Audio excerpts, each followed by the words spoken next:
Be ready, 10 seconds to go.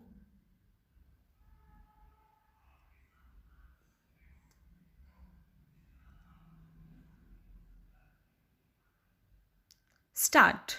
First of all, I am beholden to your foundation for having given me this opportunity to be with you here this day.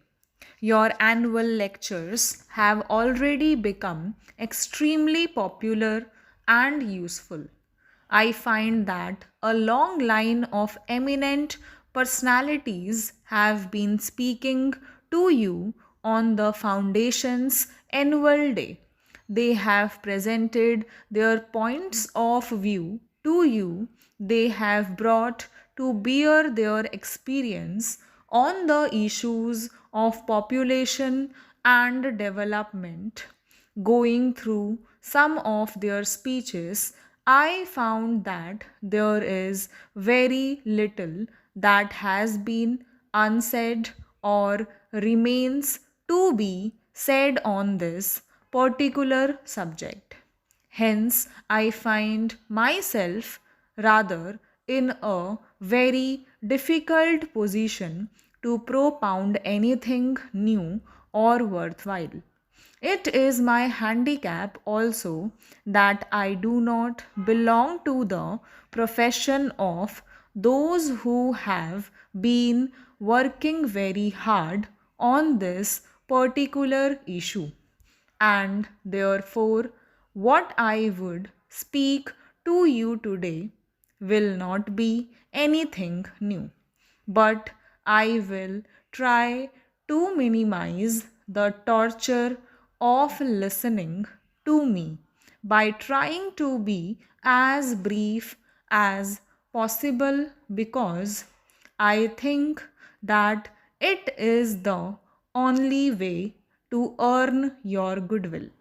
Well, friends, for some of you who are present here, you know that I belong to a particular school of thought in this country which firmly believes that we have a great future ahead, and I am bullish, I would say, on India. But certainly there is one subject on which I feel cowed down, and I do not feel strong enough to defend our records.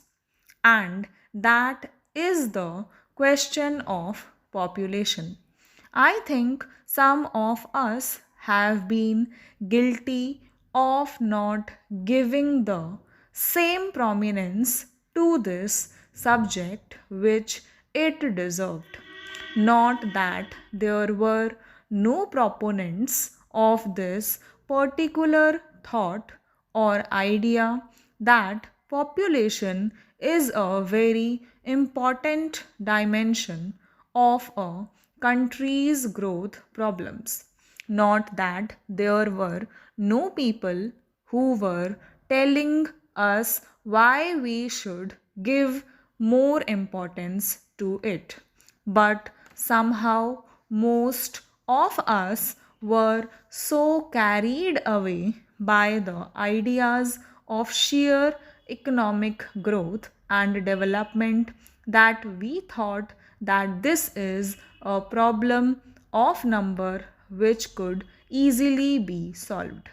But then, when I look in retrospect and think of the days which were given to us to do something, I feel that it was one of the ironies of life that we wanted to serve the people who forgot about the numbers. We belong to a civilization, a culture which celebrates marriages. We have a fascinating concept of weddings and wedding ceremonies. We spend lots of money on sweets and laddus when babies are born.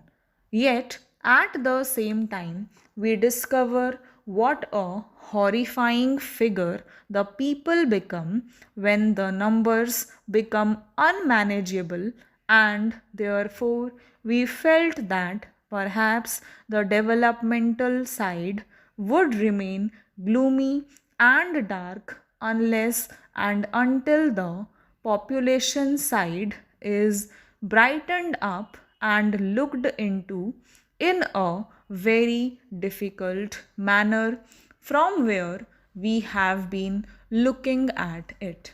In fact, when you look at the prospects of India with 850 million people already in position, and we are marching towards a mark called billion number people on this earth, we find that perhaps we will not really be able to take care of the welfare of those great numbers.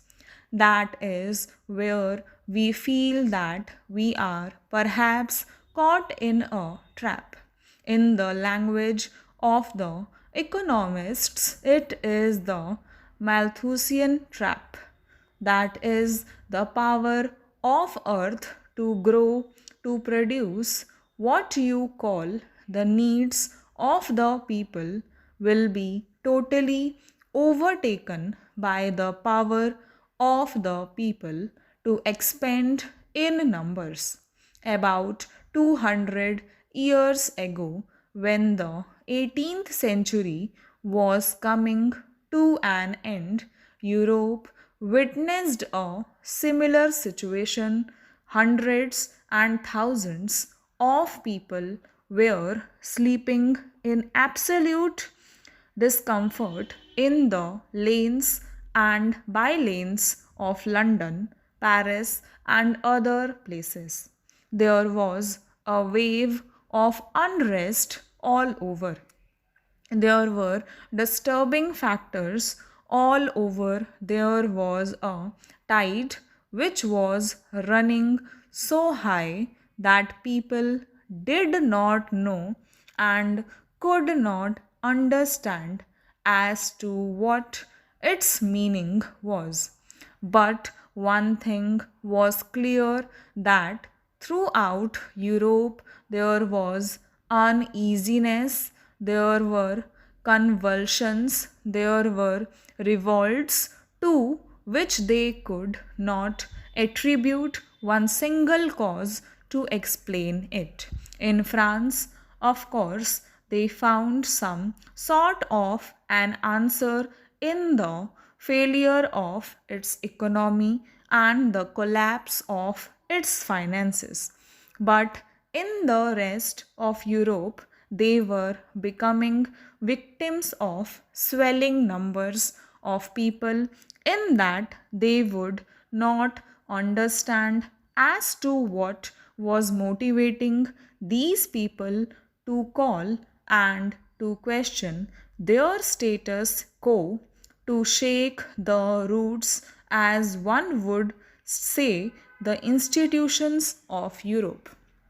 Then there came a discerning man by name Malthus, and he said that this is all happening because the power of the population has overtaken the power of the earth to produce the needs of the people.